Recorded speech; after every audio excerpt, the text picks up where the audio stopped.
a small event for young women that she attended, and then she introduced herself to me, and I could see her passion. And I said, you know what, I need to pay a little bit more attention to her because there's something she's craving that I may not be able to articulate, but clearly she desires my attention. So I started to give her more attention, got the opportunity to now find out that she was one of the people who pre-ordered my book already. And then when she was reading it, I could also see the enthusiasm. Then I got invited to her church by her pastor to talk about the book.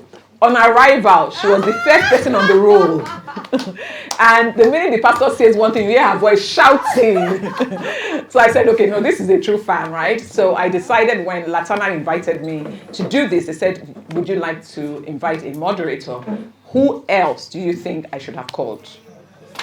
Thank you so much. So Kosi is here. Thank you so much for being here. I wish I could have read as many books as you have, but you have now inspired me. I'm going to start reading again because of you, yeah. So the book, I think one of the great things about the book is that there's a lot of stories in it.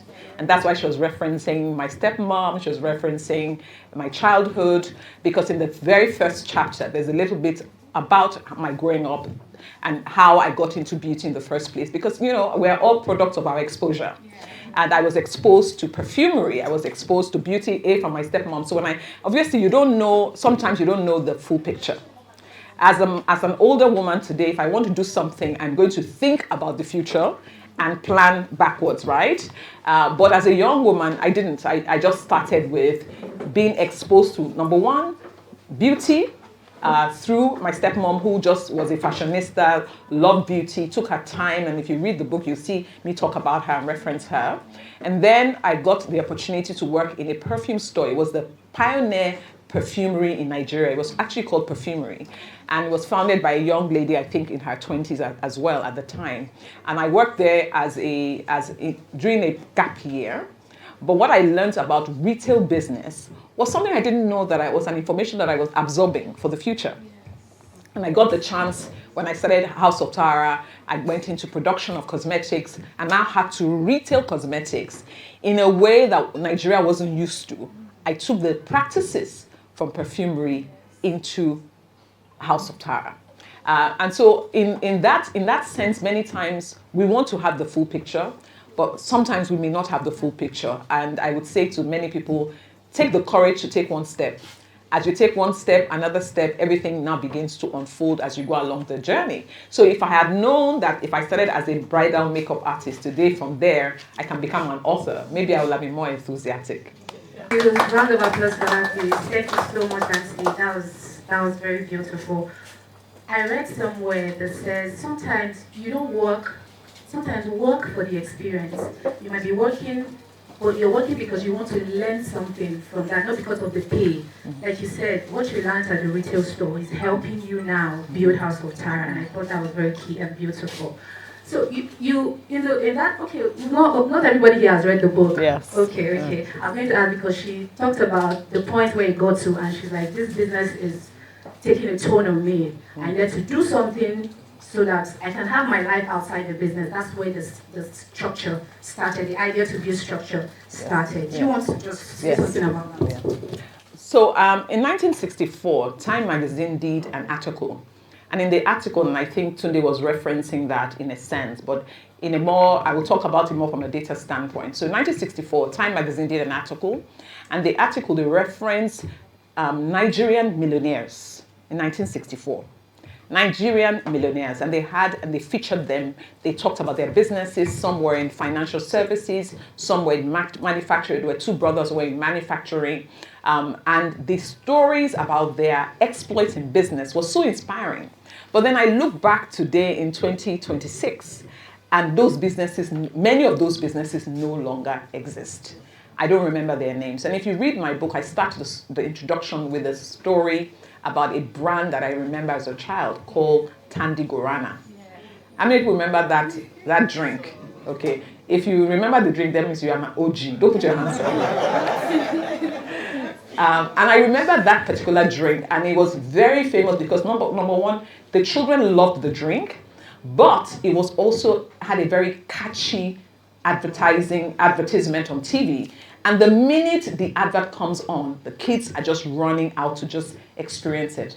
But I look back today and that brand doesn't exist. I remember driving off to university when I was at Lagos State University, and I'll drive on the express and I would see their warehouse. The logo is still there, but you can tell that the place has been deserted. I had these things in my mind where I thought, there's so many of these businesses that have been built in Nigeria. I remember them as a child, but they no longer exist. The same with the features in Time magazine. Whereas there are quite a number of those businesses that are outside of Nigeria in other countries that still exist, that were founded around the same time these Nigerian businesses were founded. And for me, the question was why? And one of the things that in my research and in my thoughts, when I put into thoughts to it, I realized that, you see, when our mothers are teaching us how to cook, right, they don't teach us with recipes. Do you agree? It's just that, oh, taste it, right? So I remember teaching my son to cook, and he said to me, oh, Mom, so how do I know when the rice is okay? And I said, no, it wasn't the rice, it was something else. And I said, oh, you will just know. And when I said it, I thought, the look on his face was like, did you just say that?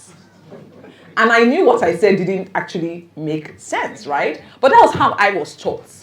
And we now found out that majority of the time, if I ask anyone here, you like your mother's stew, you like your mother's beans, you like your mother's whatever, porridge, can you cook it exactly the same way to taste or to smell exactly like your mom's coconut rice, for example? That's a typical example for me. And my coconut rice still doesn't taste or even smell like hers.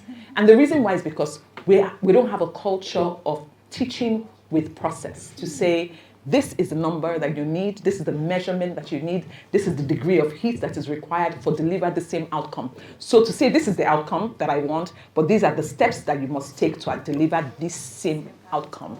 Whereas there is Auntie Jemima's pancake syrup, that now is in Nigeria. And here in Nigeria, we have it, isn't it? Because somebody who created that syrup 100 years ago found a way to codify the process such that 100 years after, that product is available in another country far away from where she created it. That was a burden for me. It was a burden for me to see Tandy Gorana die. It was a burden for me to see Concord die. It was a burden for me to see all these beautiful Nigerian brands that exist. So the question for me is, okay, Tara, what's going to make you different? Right? These are the other people who started businesses like you. They were passionate. They were even featured in Time magazine. Hey, after that, so what happens? They disappear. So are you going to tell me that after all these years of building, your business will become like these ones, just disappear? So I committed to say, what will make mine different?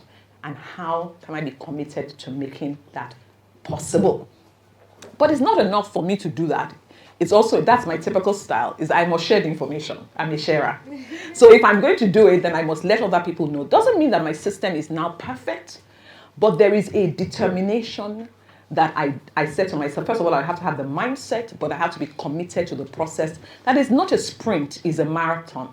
And that if many of us are committed to building structured businesses that follow processes, in the long term, they will become sustainable. Beautiful. Thank you. Thank you so much, Auntie. So in all, you have to have a hunger to set things right. You need to make a difference in the world that you're in. That's what I got from that. You know, you had to check other people who have done it, and you started questioning, how do I do this for my brand? That's so beautiful. So that's it for chapter 1, guys. Did you guys enjoy this one? Yeah. There's a lot more to come. So chapter 2 talks about the role of vision. This is one I'm very particular about, because you cannot live in a future. You cannot see a future you have not envisioned. Right? And for you to drive your business. And another thing I must say, this book is not just about business. You can implement it in your personal life, you know, your personal growth development. It's very, very key and important. So, coming to the role of vision, at first, you didn't see House of Tara to be what it is today, did you? No, you had to, as you grew, you had to envision what you wanted to be like. Okay, so what role, someone that has a business, and because a lot of people have businesses and no vision. So what role can vision play for an organization? Thank you very much. I talk about it in the book, and I talk about how powerful vision is and how vision determines the steps that you take, but how sometimes the steps that you take outside of your vision can be distractions, because not every opportunity that you see should be taken. vision is really about what is the picture of the future that I see. And for entrepreneurs, when we don't have a vision, then we get distracted by every sound and every wind. And you say, somebody came to me, I remember in the early days, oh, can you do this business? Can you do that business? And I remember starting up a bridal directory, for example, when I hadn't even solidified the brand that I had at the time. But I talked about how even though I went on that pathway, I found my way back. Because what I found was, what is the vision of House of Tara? Vision is to become a globally respected beauty company of African origin. This thing that you are doing, is it leading you to this vision? And so vision becomes like your GPS, right? That's number one. I also talk about how powerful vision is in terms of getting people to support you. When you have a vision and you can articulate it, it's easier for talents to come and support your vision to help you actualize it. And I tell a story about how I attracted two people who were in multinationals at the time to come and work at House of Tara in a business that people would say, well, is it not just makeup? Why then should somebody leave a multinational to come and work with you? But there lies the power of vision. Well, not just the power of the vision, the ability to articulate it in a way that is attractive. I set up a board with a quality of executives who came to join me at a time where the business was still very small. The question is, how did you get these people? I remember a French company coming to Nigeria at the time, and when they saw the CV of the chairman of the board of House of Tara, they looked at me and said, how did you get her to come on your board? The power of vision. So I want everyone who's here to, even like she said, you know, this book is not only for people who are entrepreneurs, even you can apply this in your personal life. As a husband, for example, what is the vision for your family, right? As parents, husband and wife, what is the vision for your family? Do your children know what that vision is? And how do they feel drawn by the vision that you're able to create? In our businesses, as we build, every time your vision isn't clear to you, I would say take time off. Go and find what that vision is. Come back stronger. Because as long as there's vision, vision becomes like a magnet as well. Thank you so much. So vision provides direction, all right? It helps you set the path for your company or your organization, whatever you're building. You need a vision that will lead you to the right path. Thank you so much for that. And then chapter 3, creating a system mindset. There was something I read on this chapter. I'm like, Nancy, how did you know that you needed to employ someone that did MBA in LBS? Like, you're just having a conversation with your friend and you just thought, Sally, I want to give you the best. You even remember her name. Yes, Wow. Give me the best in your class. I want to work with the person. Yes. Tell me about that. I was intrigued. First of all, you can't really do entrepreneurship without being ambitious. There has to be a desire for more. Now, I'm having this conversation, a random conversation, but I also believe nothing is actually random. That the way our world is designed and God created it is that He orchestrates us to meet people and on our journey. And if we pay attention, they can actually shape our future. Yes. So when you're interacting with people, you have to have that behind your mind, that what is this person here for? And in this situation, I had this customer who was working at Augusto & Co. at the time. Augusto & Co. was across the road on Adeola, Hopewell, which is around the corner from where my very first store was. And she used to come by to buy products, to get tested, to learn how to do her own makeup. And when they said to me, I'm resigning from this job, I'm going to go to LBS. This is like maybe 22 years ago or so.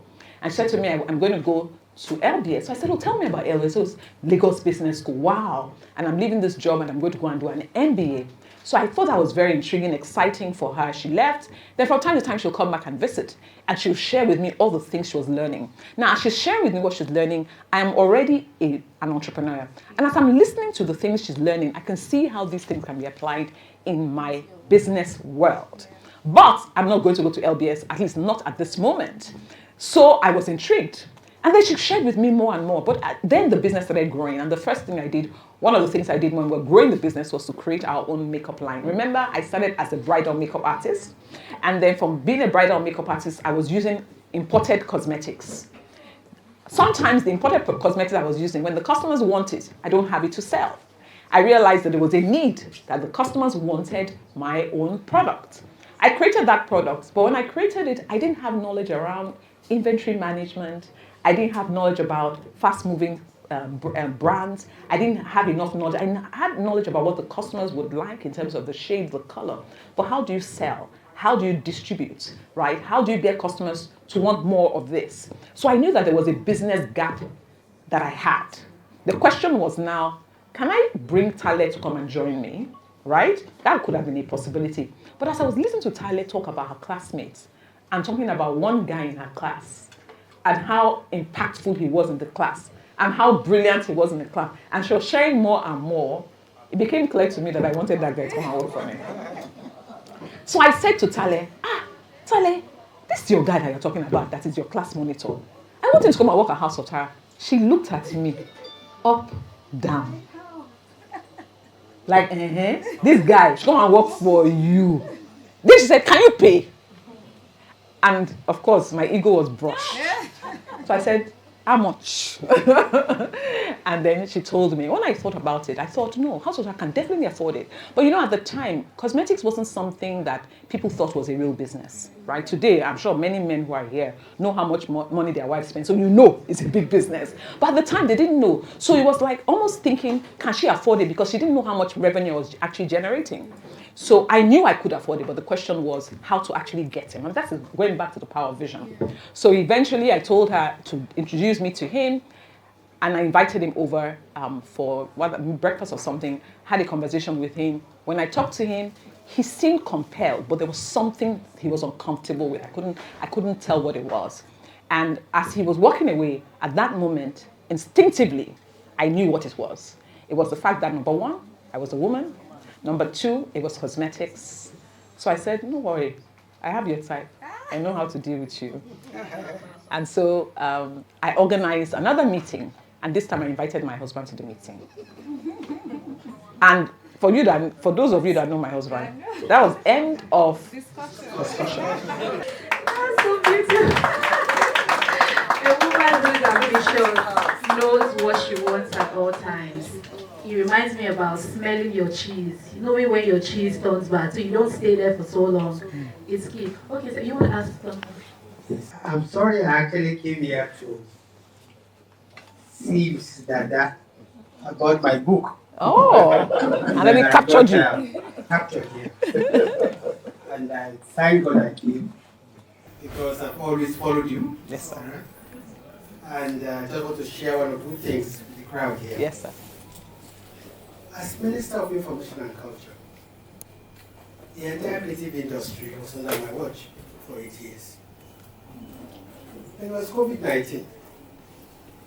When COVID-19 struck, we realized that the most affected sector was actually the creative industry, because with social distancing, with concerts, stopped, with the hotels closed, with Parties. airports closed, with parties banned.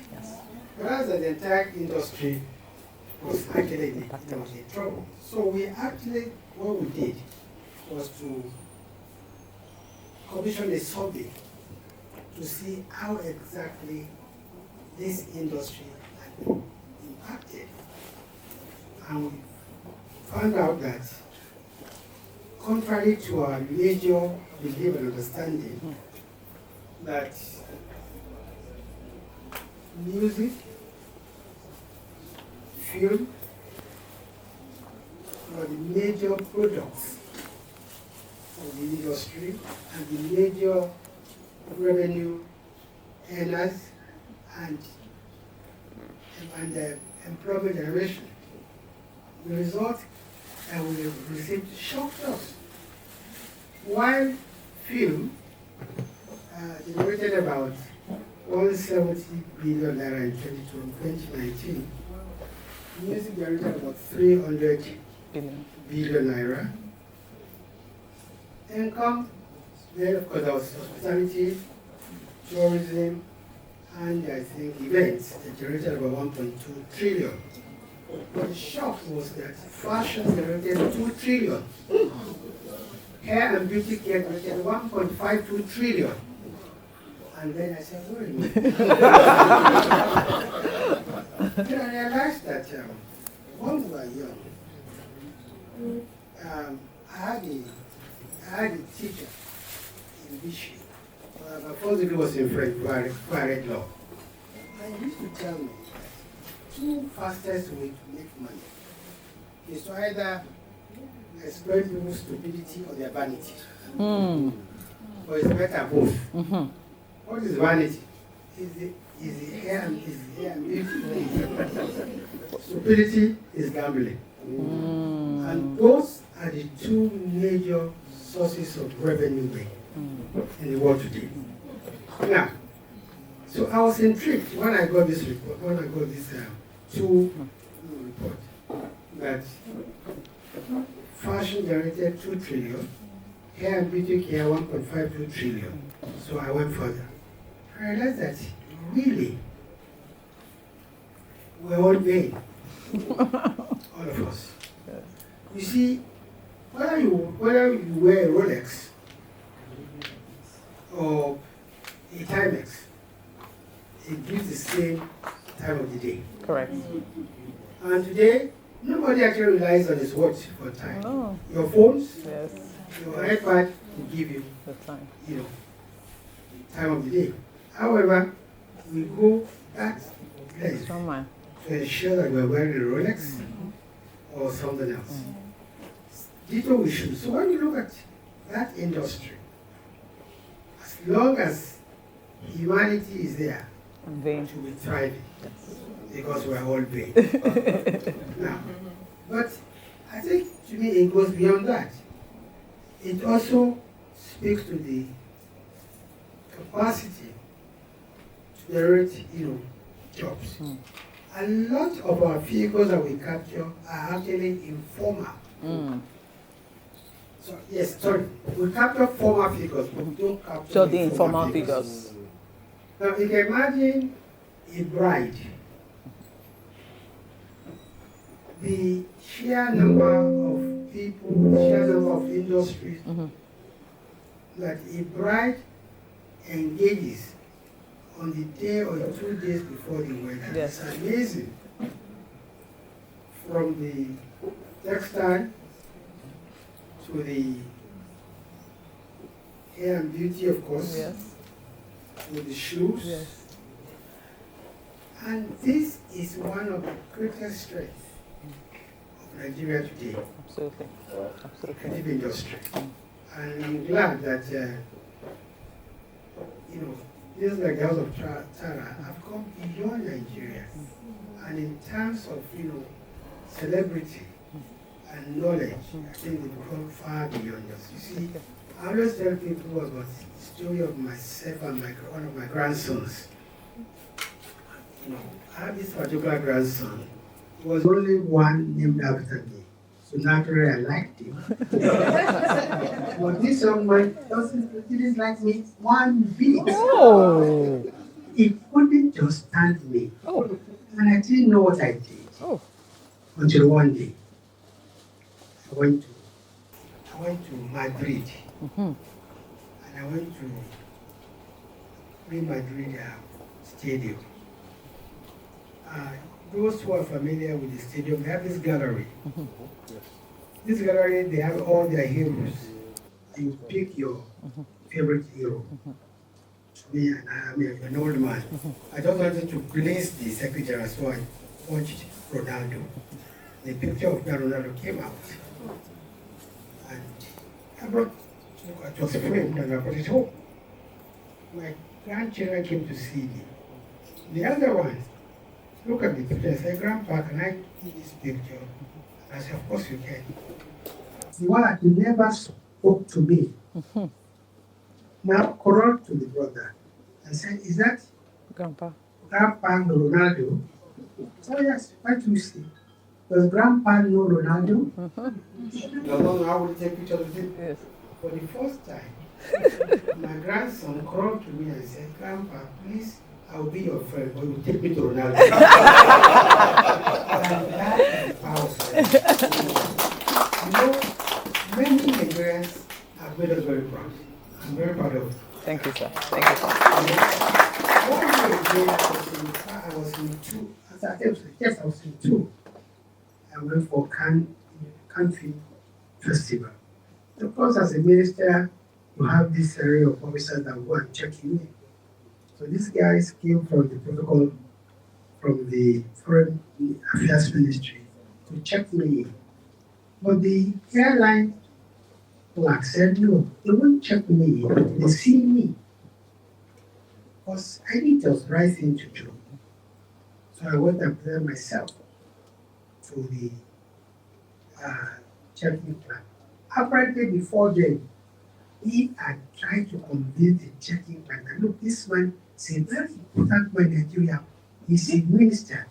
The man said, doesn't matter who the hell he is, but this is for safety. So I went there and presented myself. Oh, so you're the big man from Nigeria? I didn't answer him. He said, what they said, big man, I was expecting to see KJ or Kocha.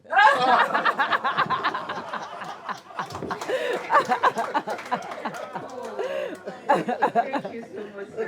That was a relief. Thank you so much. Ooh, we enjoyed that, right? Give a round of applause. Thank you, sir. Thank you, sir. Okay. Thank you, sir. Thank you, sir. Thank you. Have a good day. Okay, let's get back into it. So quickly, let's look at chapter 4. It talks about getting in the opportunity business, adopting the mindset focused on actively seeking and creating opportunities around you. Auntie, you did that with House of Tara when you started your makeup academy, and you realized that there was something missing, the brushes. Yes. They were lacking brushes, and you're like, how? She read the book. How? She read the book. She read the book.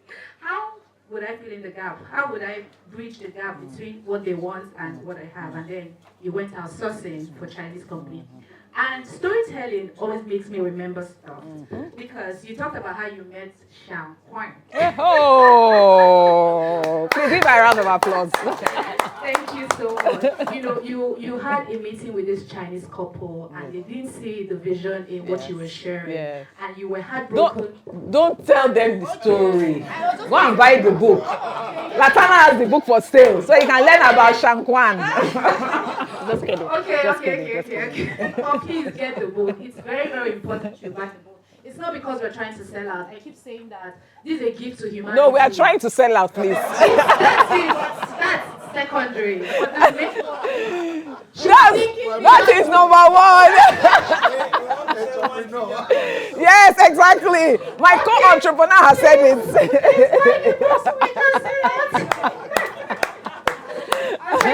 Please, you did it. As an entrepreneur, a founder, she gave breakdown, like step-by-step breakdown on how to do things. This is thinking beyond you, not just building beyond you. You thought about other people. Yes. I will just know this and keep it to myself. I need to share with other people, and that's beautiful. So, do you want to say something about this opportunity market? Thank you very much. And, thank you very, very much for sharing that. One of the things that I feel that entrepreneurs sometimes get stuck in is when you're successful in one thing and you just keep at it. And that success should actually give you a change of mindset around there are other opportunities here that lie here. And that as we're enterprising on a daily basis, we can actually begin to see pathways of opportunities. And one of the information that I shared there was how I moved from being a bridal makeup artist to now becoming a manufacturer of cosmetics, right? But then moving from manufacturing cosmetics to actually starting a school where we're now training people. But then after training people, I realized that the industry was now growing. It meant that the industry needed employees. So our school now became like an employment agency platform where as the industry was expanding and they were looking for people, skilled staff who could work in those with their businesses, House of Tara now became their plug. And this is the power of that enterprise. And I'd like to share this also with entrepreneurs, that as we're also going, we're also developing personal skills, our own personal skills. And today I'm an author. By the way, we became bestseller on Amazon in the US and in Canada. And those who are watching online in Canada, give yourselves a round of applause, because Canada made me the first time an Amazon bestseller. The power of skills that I've developed, and in running House of Tara, I trained my employees, and I was consistently training because there wasn't a structure for that in the country. We were pioneering, so we had to do those things. But as I was training people, I didn't realize I was becoming a teacher and a better teacher. I've exited House of Tara and I no longer run the business on a day-to-day basis. And one of the reasons why I could confidently walk away was because there were some skills that I had developed. This is where opportunities come. And what was one of them was ability to be able to teach, right? And I started my master classes, which is what the young lady was talking about earlier on. It was a revenue generator for me personally outside of House of Tara, because I've taken my lead experience and I was now teaching real entrepreneurs, but the entrepreneurs who could understand, because they may go somewhere else to go and try and learn this. But if they go to Warren Buffett or they go to Bill Gates, it's like they're talking and they're like, well, it's not really Nigeria. But when I'm sharing my own examples, I'm talking about a country that is Nigeria and serving within that country. And automatically it makes it easy for them to learn, open their hearts, because they believe if you could do it in Nigeria, then I can do it. So opportunities not just for our businesses, but for us personally as people, as entrepreneurs, that as we give to our businesses, we begin to develop other skill sets that we can use when we have even left our businesses. So today I'm an author, and the authorship is out of the House of Tara experience. So let's go into our businesses, yes, looking for opportunities for the business to grow, but also looking for opportunities for us personally to also develop as well. Thank you so much. Round of applause, please. That was beautiful. Whew. Okay, we're not going to go into chapter 5 because it's the structure process. She gave a breakdown on how to build structure. So if you want to know more about that, go get the book. Chapter 5 will really, really bless you. So let's get into the people element of structure. That's one of the most important chapters in this book, because I like to say that your team is the engine of your business, and you said something that your character reflects your business. I heard someone talking about how she left an organization because of the way the boss treated them. He didn't have a staff or an employee that stayed more than 2 months. Her character was showing in her business. So what do you have to say about the people elements? So the people element, which is, I think chapter 6 is actually my favorite chapter in the entire book, is also the longest chapter because there are too many stories in there. I don't want to talk about the stories because I want you to buy the book so that you can go and read about the stories, and then I can sign for you today. If you buy from here today, you can have my autograph in it. That's right. We're talking about opportunities, right? Yes. But I'll share one thing about that chapter. And the question is, if I had to do it all over again, would I still be committed to people the way I was? Because oftentimes when you sit with entrepreneurs in Nigeria, from the beginning of the conversation to the end of the conversation, it's about how bad Nigerian staff are.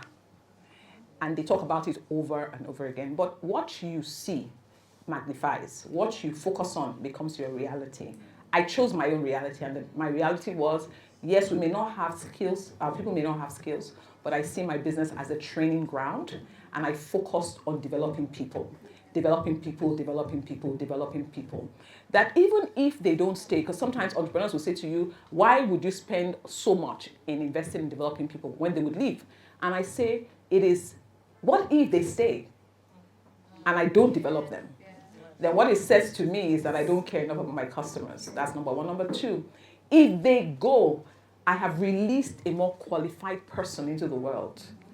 For them as a human, for my company that they will go and represent somewhere else to say, I used to work, I was an ex so-and-so, but also for our country, Nigeria, right? So I look back now and see House of Tara people who have left and now live in other countries, and I'm proud of the work that we did. I was speaking at Covenant Nation the other day, and somebody sent me a message saying they just watched me live on TV, and they sent me a message. She used to work at House of Tara, and her response was, as you were speaking, I remember some of these things being taught at House of Tara.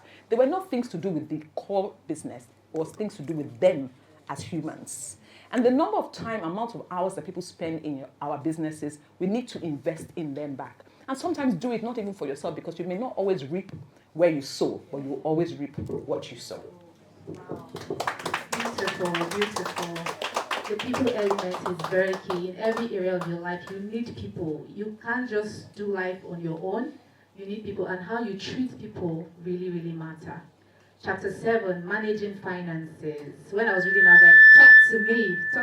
I was guilty, because this chapter, you talked about how separating your personal finance from your business finances. And as a business owner, sometimes you can want to put your hand in the purse to sort some bills. And so, what is the importance of doing that? Yeah. I like this girl. She really read the book. Thank you, Jesus. Yes, she really read the book.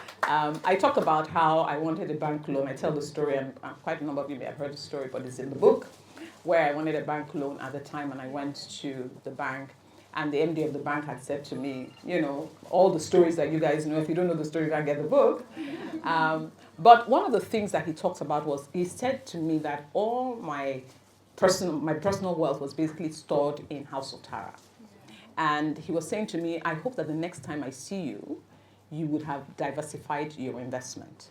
And at the time, and I think a lot of entrepreneurs have that problem where everything you have belongs to the business. It's also the reason why many people are not able to step away from that business, because the business is all that they have. The lesson I learned from it was, number one, how to build my personal wealth outside of House of Tara. Number one, I know that many times we don't want to pay ourselves a salary. And one of the things I said in the book is, when you pay yourself a salary, then you know what you can afford and what you cannot afford. So that even if your business is a multi-billion naira business, doesn't automatically mean that you are a billionaire. And so therefore you would live within that means. You cut your coat according to your size. And the size is only determined by what you earn, right? And I talk about that, but I also talk about the power of diversification and how that a lot of times when we talk about succession planning, and I'm hoping that we'll talk about that next, is that oftentimes Nigerian entrepreneurs are not able to build beyond themselves, because when it's time for them to exit the business, they don't have the courage to exit. And the reason why they don't have the courage to exit is because they don't see a life outside of exiting. They have not built anything beyond what they have within that business, or they don't see it. And also, they haven't invested outside of the business. And one of the things he said to me at the time was, start investing in real estate. And he said, you know what? And real estate does not necessarily mean a house in Ikoyi. This was years ago. He said, start with Ikorodu, start with Ekwe, start with somewhere, but get into the culture of investing. And that's how I got into the culture of investing. And today I'm saying to entrepreneurs who are founders and I mentor, and I hear the same thing of, everything I have is in the business. Everything I have is in the business. I talk about it, but I also talk about the importance, but I also talk about how I did it in a way that it made it possible for us to build the business, but also I could also build personal wealth. Wow. Thank you so much, Auntie. That was beautiful. We're going to skip chapter 8 because it's just the growth process. So you need to read the book, buy the book. Let's get to the business succession planning. When do you know you are ready? Yeah. How did you know you were ready to do this? I think this is the last chapter. No. Yes, but I will put them together because passing the baton and succession are one and the same. I would like to talk about the passing the baton, because I know that there was a lot of conversation across the country when I did the electronic or the digital passing of the baton. Some people were afraid. Because they also have thought about the possibilities but couldn't see how possible that was. And I think one of the things I've come to realize that I'm a pioneer and it's part of my gifts, right? Yeah. To pioneer things. And I would be the one that would start something. And the reason why is also because that's part of my assignment and I would share so people would know. The reason why many people can't pass the baton is yet again because they can't see beyond the businesses that they built. There are many of us here whose parents started businesses when we were young, and then you look back today and those businesses don't exist. You remember them and you liked what your parents were doing at the time, but because of some practices, right? One of them is, for example, I remember a story when I was at business school, and we're talking about a Nigerian founder at the time, brilliant entrepreneur. He was going to have surgery, and on his way to his surgery, he took his checkbooks with him, right? And they were trying to share how that sometimes as entrepreneurs, we don't know when to let go. And there's that wanting to hold everything yourself. The challenge with that is that you can't actually scale with that kind. If you're taking your checkbook with you to the operation table. He took the checkbook to the operation table. He didn't come back, right? He passed away from there. And the case was really around how, as entrepreneurs on the continent, we have to learn to, get into a culture of delegation. get into the culture of succession, which means that if anyone who's working with me today, if the person is not here, how will the business continue to grow? And that person starts with me and everybody else within the business. Passing the baton can only be easier. It doesn't mean it's absolutely easy. For me, it was easier because it wasn't something I did overnight. It was something that I took time. But it was a culture that I'd also inculcated within the business. So when management team are being appraised, your appraisal is tied to your ability for your department to run without you. It was standard. The conversation was, how are you developing people other than yourself? So that if you leave or if you stay and you move from here to there, that whole place doesn't fall completely shut down completely because of your absence. So passing the baton for me was an important chapter, because it chronicled my own decision and pathway. I know people were curious about, how did I get to that place? How did I get to the place where I knew it was time? How did I have the courage to do so? I talk about the strategic pathway that led me to passing the baton. But I also talk about the spiritual pathway, because there's nothing that is physical that's also not spiritual. And I shared my perspective on the spiritual part of it as well as the strategic part for passing the baton. I'm grateful that I got the courage to do so at a young age. I'm not yet 50, but a business that I built with most of my youthfulness, I was able to step away from. And here we are today, building Beyond You Institute. And we've set up the institute. We'll have a membership program. Now there's a book with it. I'm going on a tour across East Africa because of Building Beyond You, not necessarily because of House of Tyranny. And my charge to everyone who's here is that this is possible. You can build multiple lives, right? And I've done my first half, my second half. I'm taking everything from my first half and I'm going to do it bigger and better. Thank you, everyone, for being a part of the session this afternoon. Is Ms. Morgan here? Yes. Okay. Yes. And thank you, Kosi. Thank you very much. I wonder if Mrs. Morgan would like to round of applause. Yes. Oh, thank you. Thank you. Okay. So she wants us to ask one or two questions from the audience. We have questions from the audience. Comments. Okay. Please. Comments. Thank you so much. My pleasure. You're much younger than me, but you taught me something today. Thank you. And I'll tell you what it is. We Nigerians are always in Nigerians say there's no work, there's no work. The Nigerians, we always complain, Nigerians are unemployable. It's not that there's no work. But what you have said in your chapter 6, I believe, Yes. I haven't read the book, I'm going to buy it, Yes. has made me look at it differently. You teach people, even though they don't take what you teach, you know you've done your best. And even if they've stolen your ideas, they're going to go off to teach somebody. You know what I like about this? You are not selfish. It is very good. Thank you. You've taught people a lot and you're not grabbing to yourself all your knowledge, which is good. Thank you for that. Thank you very much. Thank you. That was a very great session. And thank you, Auntie. So what I want to say is, I don't know how many people have, so I've not read it completely, but I've read some parts. And I love the fact that you are making us think. Oh, sorry. My name is Juliet Courage Atayuro. Yes, I'm a founder. I have a business that's been running for 5+ years. Will be 6 this year. My name is Juliet Courage. Thank you. And attending the Building Beyond You conference and all the other events you've had has made me to start thinking about like building institutions beyond myself. And it's made me, so at first I was struggling between getting the 9 to 5 and just focusing on what I'm doing.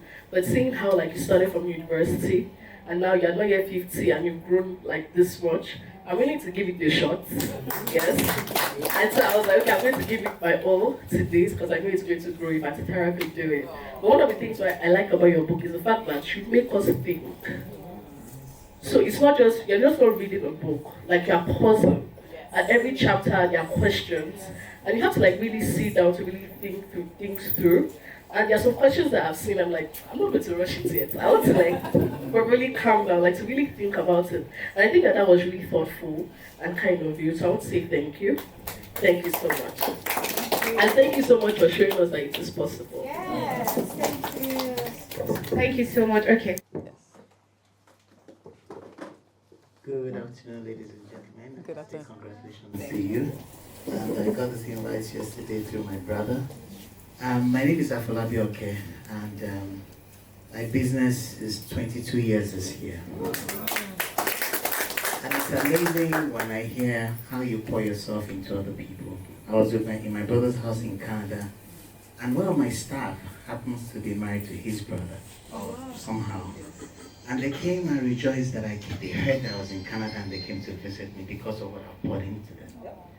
And so I totally agree with you. But my contribution to you today is, I also represent African Union 6 region, where the biggest challenge Afrexim Bank has right now is that they're looking for businesses that have franchise, where they can fund and that franchise from Africa to the world. So how can we work with Afrexim Bank, for example? This brand that you have built, turn into a franchise that we can export to other parts of the world. That is one thing we'd like to work with you. Thank you and God bless. Opportunities. Thank you very much. I will talk to you after. So, can I have the mic? So read what is here. Kosi, can you read it? This commemorates copy is dedicated to you in heartfelt appreciation of your partnership in the Building Beyond Your Campus store. Your belief in this vision and your willingness to stand for something greater have helped ignite possibilities in the hearts of many. Thank you for building beyond yourself and for helping raise a generation who will do the same with gratitude. So there's a campus store coming. So this book is not, I'm sure many of you may have seen this video of Pastor Jerry with this book on social media recently, and people were saying it's not available for sale, but it's the book that's been given to people who are partnering with me to go back to campus. So I'm committing to taking the message of building beyond you to what we call campuspreneurs. There was a launch event that was hosted about 3 weeks ago or so. In that event, it was a accumulation of a few of my friends who came and partnered with me to take the message back. So we're going to LASU, we're going to University of Port Harcourt, Wigway University in Port Harcourt. We're taking this message. So soon enough, this message will not become the message of only established entrepreneurs. It will be the message that is being spoken to small and medium scale businesses so that they can start doing it today. So thank you for that. What role the family play? I mean, I can write a whole book about that. When I first started, my sisters were the people who were supporting me, whether it's in terms of keeping the kids while I went to go and do somebody's makeup, or becoming makeup artists because I needed staff. And at the time, people didn't even see why they should do it as a job, right? And my family members were my first employees. Moving to then meeting Fela, getting married, and knowing the role that he's played in helping me to dream, to want more, to desire more, and to even have the audacity, because the minute you have support at home and you're a big dreamer, then nothing limits your dreams. It's unbelievable how far I'm ready to go because I just know that I will be okay, and because I have that support. It is beyond incredible for any woman or even a man, right? You can dream as far simply because you have the support, and I've had it, and I've been very lucky. We celebrated our 25th wedding anniversary yesterday. Yes. And one of the reasons why I can go ahead and leave House of Tara, go and start a book, is because I know that I'm sorted, right? I have that support, and if each one of us has support, it's incredible how far we can push ourselves simply because. And there are people who are already big dreamers. Imagine if you now add support to it. Oh my God, endless. Yes, and thank you for supporting your dad. I appreciate that. As a parent, I can imagine the joy that your dad has because you've committed to supporting a family business. It's important. I know you're doing your own thing, but please still hold that one by your side as well. Support your dad. Yeah. So, okay, one more person and then Mr. Morgan. Thank you for this opportunity today. So I want to also encourage everybody. I will buy the book, and I'm urging everybody to buy the book. And this is the reason why. So some years ago, back then, some group of salespeople in insurance, they invited this guy. What's his name? He's a salesman. They brought him down to Nigeria to teach Nigeria how to sell insurance. And he was talking to some group of insurance salespersons, and one person stood up and asked and said, you've only told us how to sell insurance as an American citizen, but you've not told us how to sell insurance as a Nigerian. So Nigerian is known to be people that don't believe in insurance. Yes. How do they sell Yes. insurance in Nigeria? And he went back and said, wow, that was it. It was a shock. The CEOs, the MDs of company that brought him to Nigeria to teach salespeople how to sell, they never thought of that question, and they were all in shock. And he told them he's going to write a book on how to sell insurance in Nigeria. So what I'm going to urge everybody to buy the book, and what I'm going to buy, and what I'm going to refer the book to people, is that you said something that was very, very key to me. How to be an entrepreneur in Nigeria. It's very important because that's what makes a lot of business fail. That's what makes a lot of us as entrepreneurs, we start business and it does not go far. Me, I have started several businesses and it did not go far. So right now, I'm saying thank you for the book. I'm going to urge people to buy, and I am going to buy it. Thank you very much. Thank you. Okay. So, Mrs. No, okay. Good afternoon. Good afternoon. Good afternoon. My name is Jimmy Morgan, and I'm Pastor Remy Morgan's brother.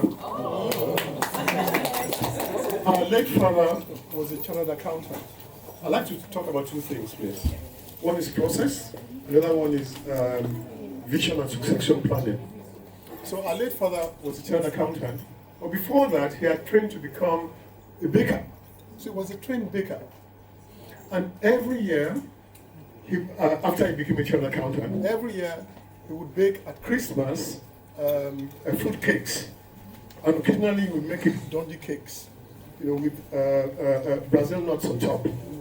I was the eldest, so I was his assistant. But he had a recipe book that he referred to year in, year out, without fail. And of course, what he produced was consistent. Now, my wife is also a good chef, and she's prepared what somebody has referred to as the best fried rice. And she does some wonderful salads. But she doesn't write these things down. And I've made her to realize how important it is to be consistent.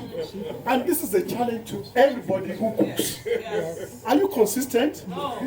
So you need to document what you do. Yes. The steps, the amounts, and so on. So please, let's get that done. Thank you. The second thing I'd like to talk about very briefly is also about the vision and succession planning. I think with the vision, you can actually recruit the best people to work with you. I used to run an accounting professional services firm, and we had this big client. We had a lot of staff working there, and that big client was a subsidiary of an international firm. And within 2 years, we had become the biggest in the world of that branch, of that organization. And indeed, after a while, we were doing 40% of the sales, global sales.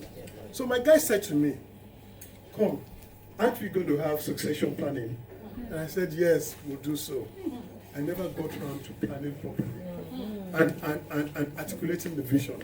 So when they gave us something like, which was like a ripe fruit, oh, come and join us on a full-time basis. And then you can go into fund management for associates and stuff like that. I got somebody who runs a VC in Lagos. He came out and said, bros, I think this is great too. They're doing over $1 million of sales every month, which is big by Nigerian standards. And I was going to control 20% of that and all that.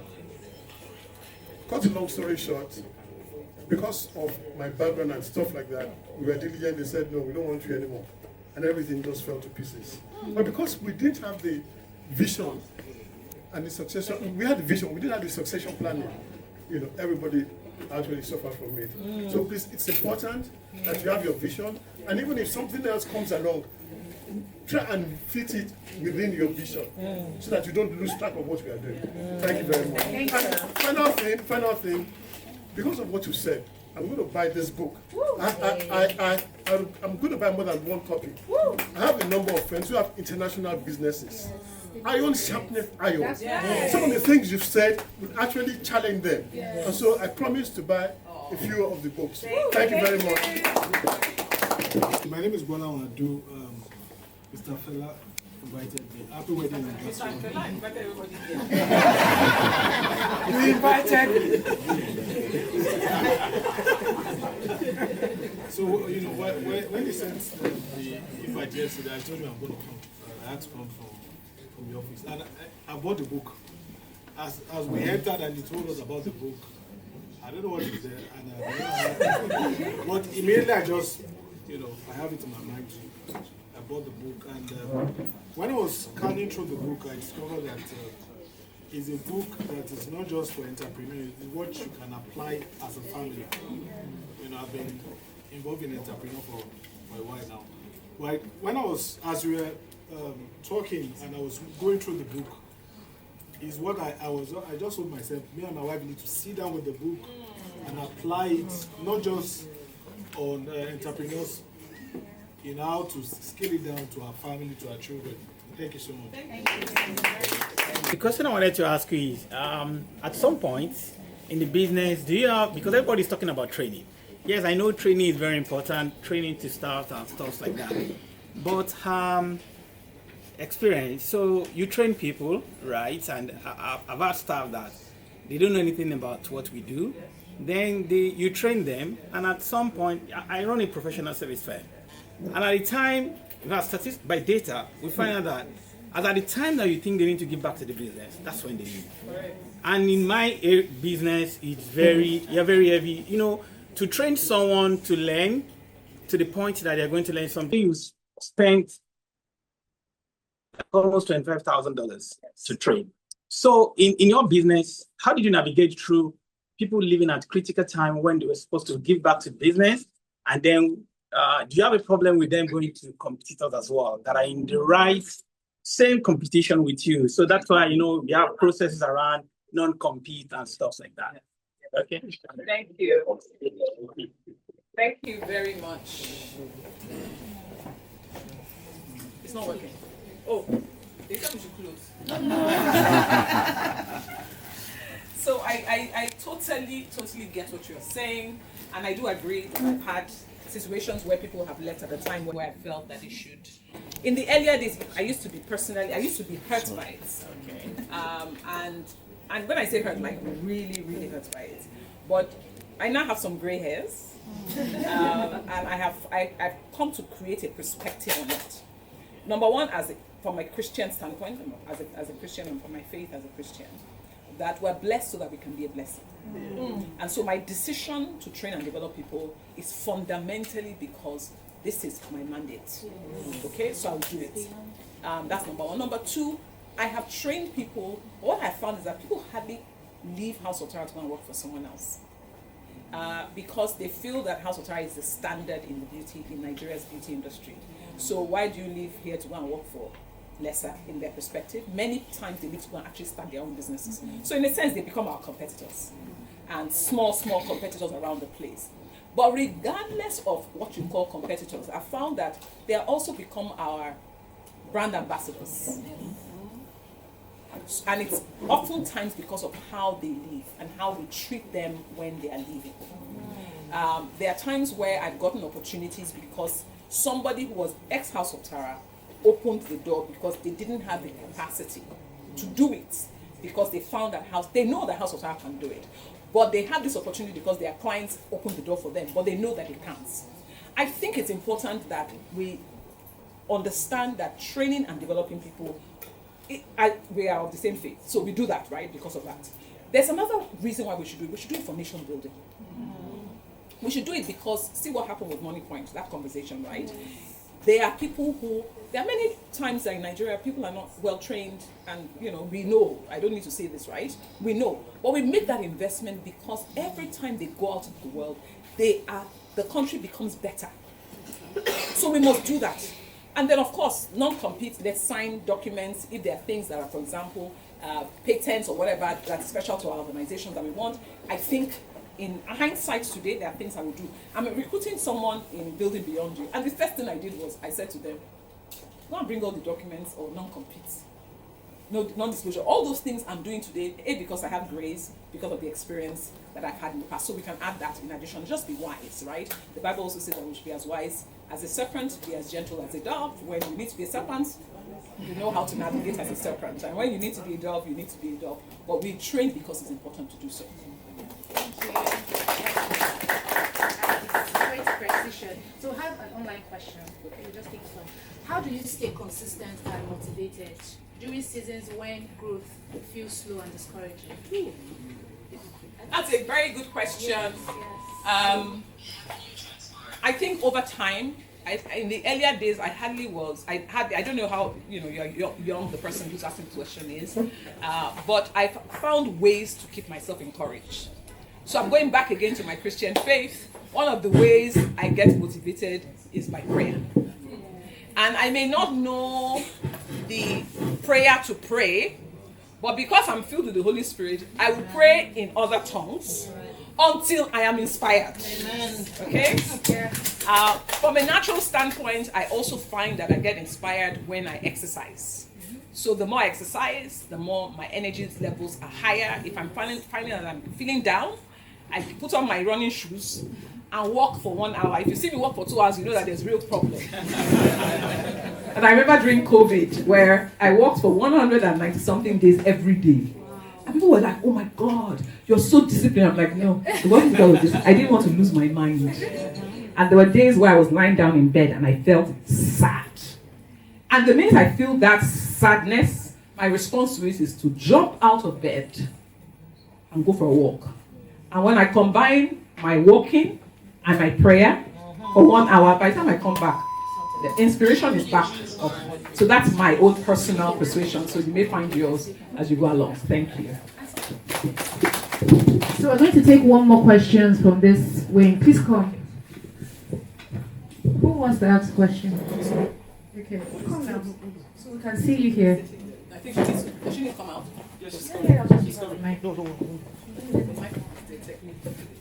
Thank you very much. This is such a privilege. So it's not a question actually. I'm a founder in the hospitality industry, and I've gone through the phase of schooling, crying, weeping, crying, weeping, and everything. So I remember on my way here, I said to myself, I'm done training. I'm not going to train again. I'm just going to face looking for professionals that can get the job done. I'm not going to be, because last year, December, I was in the phase of getting to train so you can understand the culture, my recipe, and everything. But coming here to hear that don't stop training. Even if they leave and go back to the workforce a better person is a huge inspiration to me. Thank you very much. Can I give you a hug? Yes, please. No, women, we go to our businesses with our hearts. And we get hurt because of that. But I would like to reinforce that even when you bring professionals to your business, you still have to train them. So just, I don't want you to have some expectations that are not real. I brought professionals, and then I was like, I'm confused. With all the big money I'm paying, why do I have to still tell you this? Because your business is still different from the places where they've been. Sometimes they've only worked in multinationals and huge companies, and your business is smaller. They just don't even know how to perform within your size. So, but because you are the one that gets it, you're able to teach. So don't ever think that because you bring professionals, you will not need to train them. Let me just hold your chest. Thank you so much. Thank you. So we have to bring this to an end. But what did we learn? We started how many years ago? Opposite Laterna. And I remember one of your stories, one of your sessions, you said, Auntie, I started buying, she used to buy makeup. Where? Tell you show. There was somebody you met at Tell you show. And she started small. So you are seeing her big, but how did she start? Buy the book. Or I would say you could have one more session that is not on Zoom, where you have candid conversations here in Laterna, and you invite the people so you can answer the questions. So just a small group. So I think that she can't answer all the questions here, but as we partner and collaborate, you need to answer so many more questions. Because it has triggered something in their minds today, even in my own mind, And I have a few friends here. He said there was a particular quote said, let's see if I can find it. You reap what you sow, not where you sow. How you treat people matters. Most times you sow and you think I'm going to reap from there. No, somebody else is going to reward you. It's a life thing that you sow, and it's scriptural, but it's also universal. You sow and then you reap.